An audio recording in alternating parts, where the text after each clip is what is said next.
Welcome to another episode of Diverse Perspectives. I am your host, Leena Sharma Seth, and we open our session with a land acknowledgement. Bonjour, Sego, Tanshe, greetings.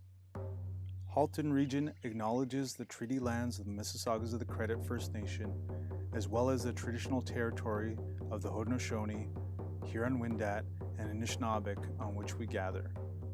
In stewardship with Mother Earth and the enduring Indigenous presence connected to these lands, we acknowledge the Indigenous nations of the past, present, and future. In the spirit of allyship and mutual respect, we will take the path of truth and reconciliation to create change, awareness, and equity as we strive to elevate the collective consciousness of society. Miigwech, Nyawe, Marcy, thank you.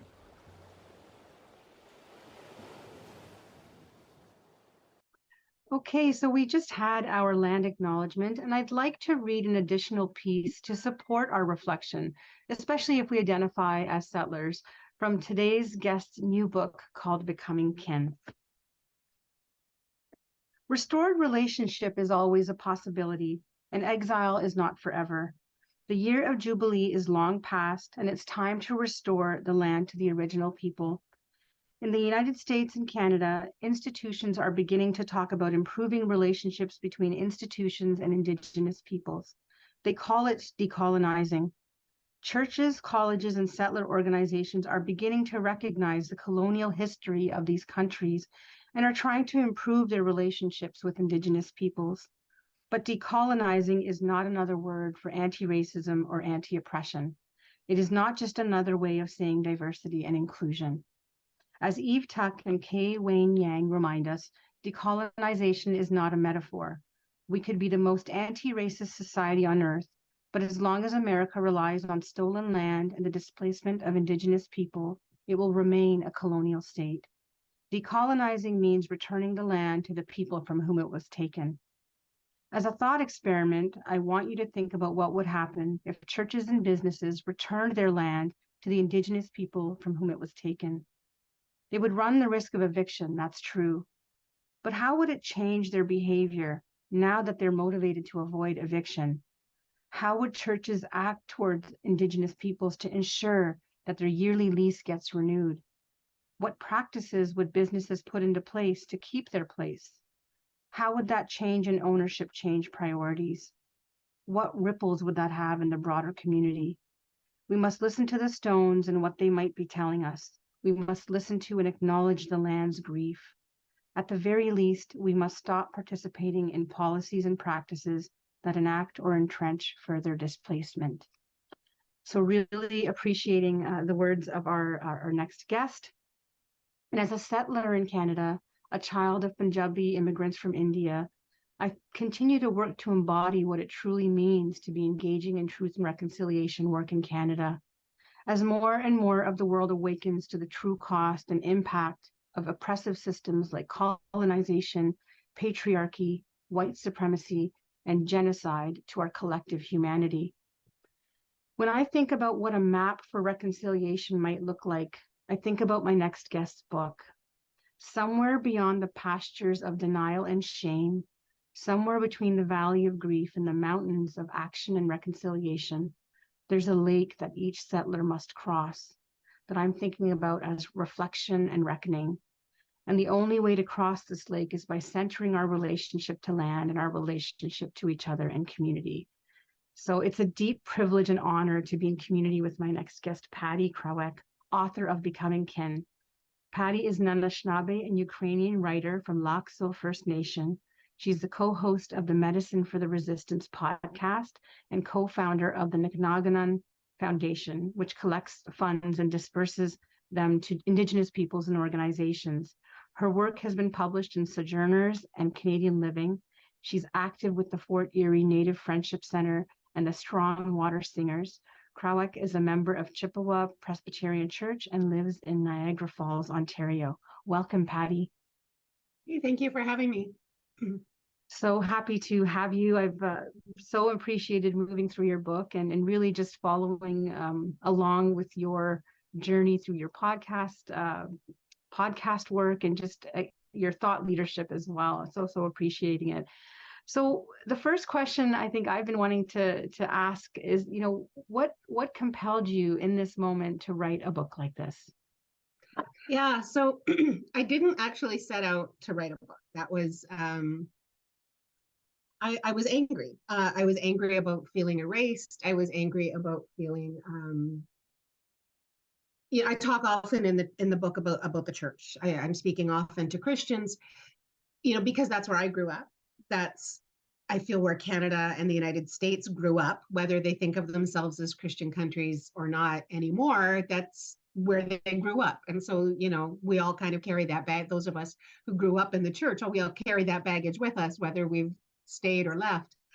So, so it was one of those, we're all the same in Jesus' sermons. And I was feeling very erased and flattened because I don't stop being an Indigenous woman, no matter what space I walk into, right?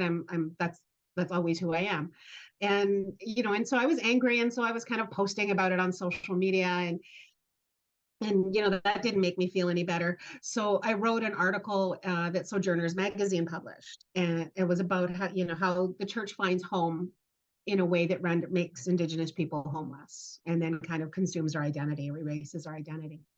And and then an editor contacted me and asked if I had ever thought of writing a book. And for years I have said that the church needs to analyze its history, needs to analyze its theology, needs to analyze the way it thinks, because so much of how the church thinks is reflected in the policies and practices of our governments and our institutions. And so it turned out that I'm one of those people who needed to write that book. There's a lot of very good books that are being written on that subject right now, some of them very academic, and others, kind of more like mine, more conversational, more reflective of my own journey. And so as I was writing and kind of going through the history of this place and, kind of asking, where does the story begin? Where does the story begin? I followed those threads all the way back to how we see ourselves as people, creation stories and what those tell us about who we are. Yeah, I appreciate even your reference to, like, there's other books being written, and kind of the approach. What I found about your book was that it was very accessible, in terms of someone. I don't consider myself an academic, it's someone who's a layperson in terms of trying to find resources and to really immerse myself in Indigenous voice. And so I know that's something that really spoke out to me in this book in terms of understanding, being able to access the ideas, to really reflect. I think about the piece that you've integrated into every chapter, that part that talks about Ambe, and I hope I've said that correctly. Let me know if I haven't. But I wonder if you could talk to us about the intention behind that and what even prompted you to write your book in this way. Yeah, that was actually my editor's idea. Valerie, the one who reached out to me, that was her idea. She said, we get to the end of these chapters and we have a lot of complicated feelings about what we've just read, about, kind of seeing our own family histories differently, seeing our own country's history differently as we read this. So we want to do something with these feelings. So why don't you, if you wrap up each chapter with a task, with a thing that we can do, then that will help. And I really liked that idea. I liked it for a couple of reasons. One, I also like to be given things to do. When you have big feelings, you want something to do with them. But also I do read a lot. And so often we get to the ends of these books and we don't know what to do. We don't know what to do with these things that we've learned. And so we just kind of put them aside and move on to the next book. So every chapter, and it starts very simply. I mean, the first task, because Ambe just means let's go. And so I kind of envisioned the book as a journey that we would take together. And I actually suggest that people read it with somebody, so that you've got somebody to talk about. I hear a lot from people that they didn't know this or that they hadn't thought about it in this particular way before.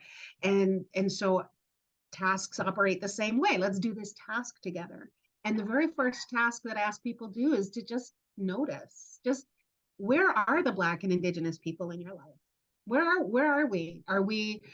Where are we on your bookshelves? Where are we in your films? Where are we as you kind of go through your day? Are we always the service people, that you come across, and, where are we? And not to read a lot into that at first, but just to pay attention and just to start noticing. And then as we move through the book, the tasks they start asking a little more of people.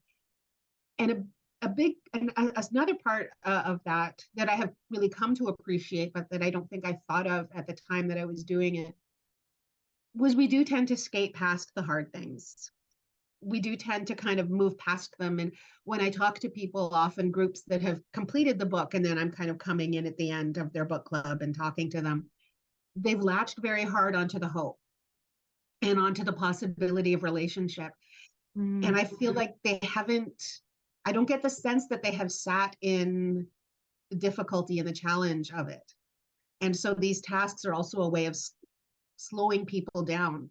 And okay, we're going to think about this. We're going to think about whose land we're on. Land acknowledgements is another task. We're going to think, what does this mean? What does this mean for me to exist? What does this mean?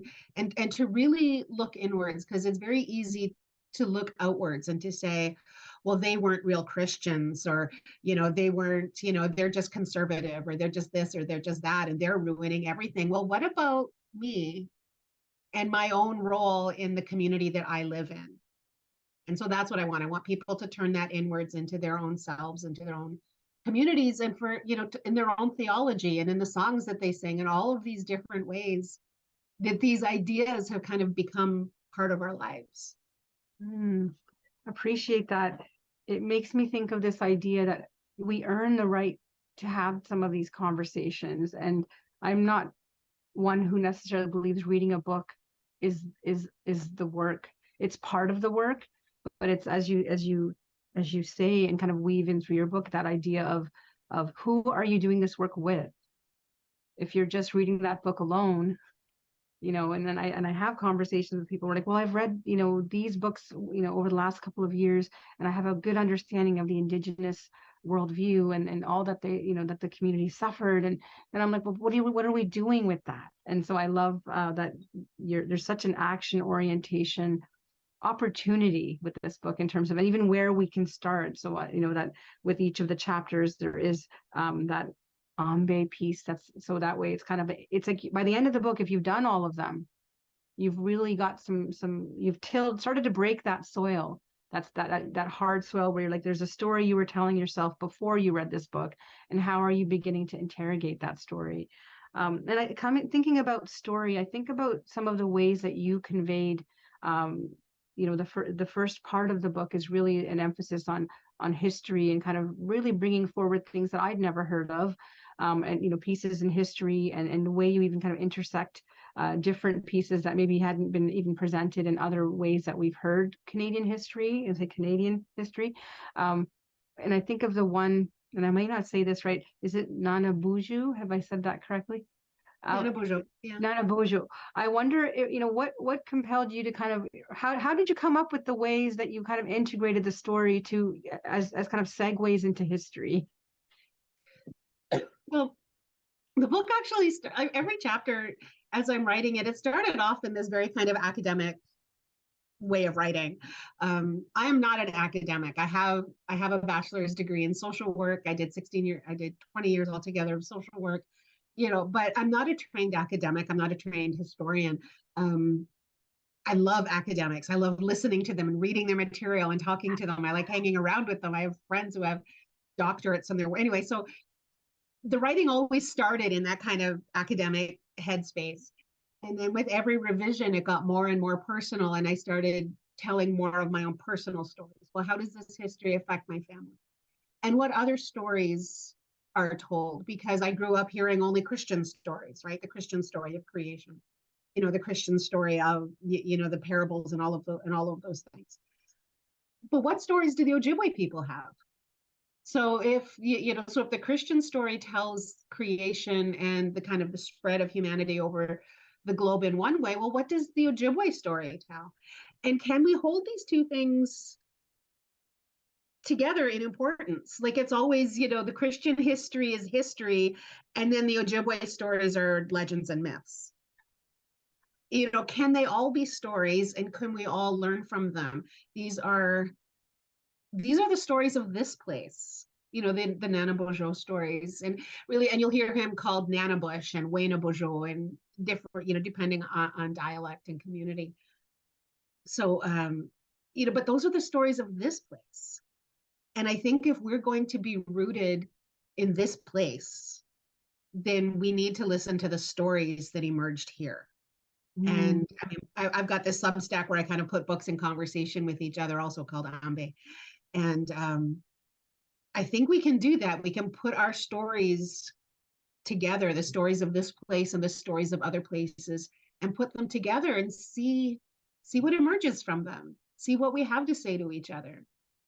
Absolutely. And that is something that I felt like I hadn't seen in that way. It was more, so I won't maybe speak to other books, but like what called to me in terms of seeing that, and even just that lingering question around what was my story as one settler in that, and to be starting to think about that connection. That was something that came out as well, and it comes through some of the Ambe prompts that you offer around constantly bringing us back, because I think a lot of the conversations I've had in my community around what is our responsibility as settlers, some of the voices around, well, that was the past. What do I have to do? What does that have to do with me? I didn't do those things. And I feel like the book and some of the approaches that you bring in is that idea of like, well, it's not we may not have done that, but we're responsible for what we're doing now.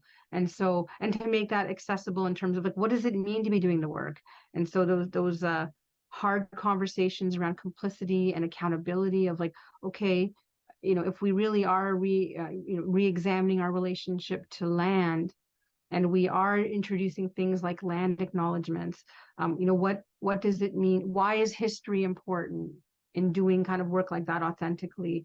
I wonder if there's anything that you could offer, and I'm thinking about viewers for whom this conversation may be very new, why is history important in this conversation? Because we always think of history as something that happened so long ago to somebody else. It's this, and yet it's not. It very much informs how we live today.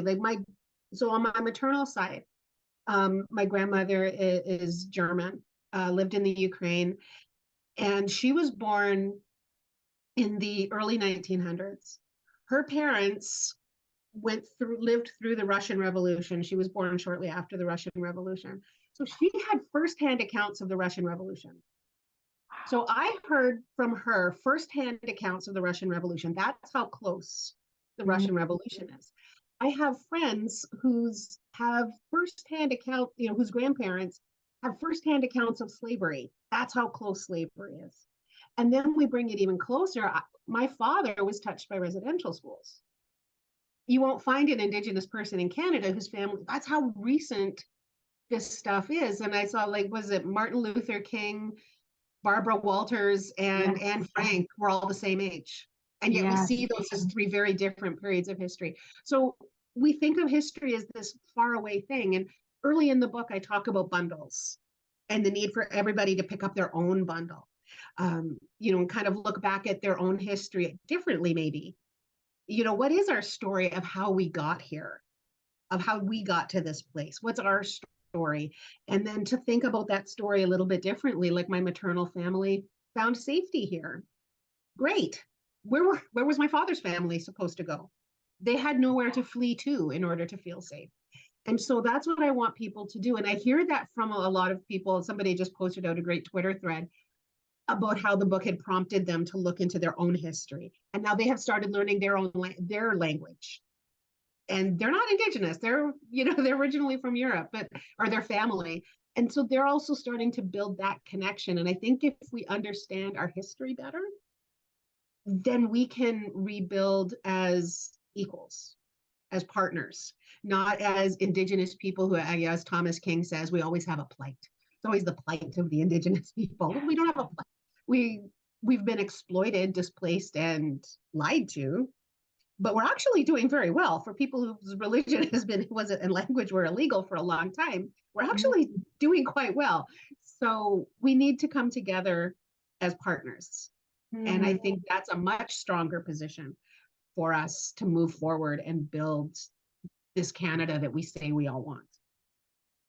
That resonates so deeply. I think about the idea that I know that I hold in my work, that the core of the change that our community needs, whether you call it equity, inclusion, whatever you call it, that idea of meaning, engaging meaningfully, with difference, and then across difference, to build solidarity across difference. This is another piece that when I might have had that thought and that feeling, but this book clearly is explaining how that should happen. So even as someone who is on this reclamation journey, as a diasporan, a child of immigrants, I'm trying to figure out some of my own history. It had never occurred to me to try and map it across the way that, that what was happening in my world with my ancestors at the time of even the doctrine of discovery, and looking at it in that way, to map it together, to see it in one picture. Again, I'm early in my own work, so I don't want to present here as someone who's figured it all out, but in terms of what is the way forward, what does it mean to recognize that, because one of the other things that I hear is that, if to center one person's story is to decenter another's. And I don't hear that in what you're offering in Becoming Kin, in terms of, we have work to do as settlers, but at the same time, you can't do this work from a foundation that doesn't include your own reflection of what was happening.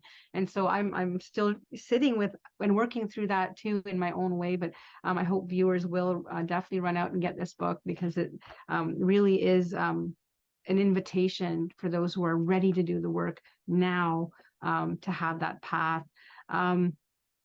And maybe one of the things I'm thinking about also is land, that concept of land back. And you again, because we're talking about land and relationship, and I think a lot of people don't know what land back means. It's usually a conversation killer for some people, because they're like, I don't know what that means, and to have to investigate my own worldview is terrifying. But I think about something that you offered in the book, that we can't talk about restoring relationship to land without talking about restoring it to the people from whom it was taken. And so you talk about the history and the meaning from an indigenous perspective, so of treaties and wampum belts, like the two-row wampum belt that does touch this land that we're on. And I think about the questions that you ask around, who was. So for stories to be centered, who is decentered, who is erased, who is invisibilized? And in the context of treaties, you talked about what the original meaning was, that folks don't always understand that. So maybe I've made a couple of things here, but what would you connect in terms of some of the things I've offered from what you've written, that connection, around relationship to land? How do we begin conversations around what it means to embody a land back approach? Anything you want to offer would be well, I think people worry, they hear land back and they think they're going to be evicted, right? They think they're going to be kicked out. They think, well, what about my house? Well, what about my church? Well, what about my office building? Well, what do you care who you pay your taxes? Right? Right? If you're in Burlington and you're paying your taxes to the city of Burlington, or you're paying your taxes to Mississaugas of the Credit, what do you care? You're still going to have your house. But how is it going to change the priorities of that land use? And in terms of land back, well, why do we get consulted, but we don't get to say no? Like governments, we should be allowed to say no. No to pipelines, no to garbage waste, no to, they have a duty to consult, but they don't have a duty to respect our response. So land back, it really is that simple, give it back.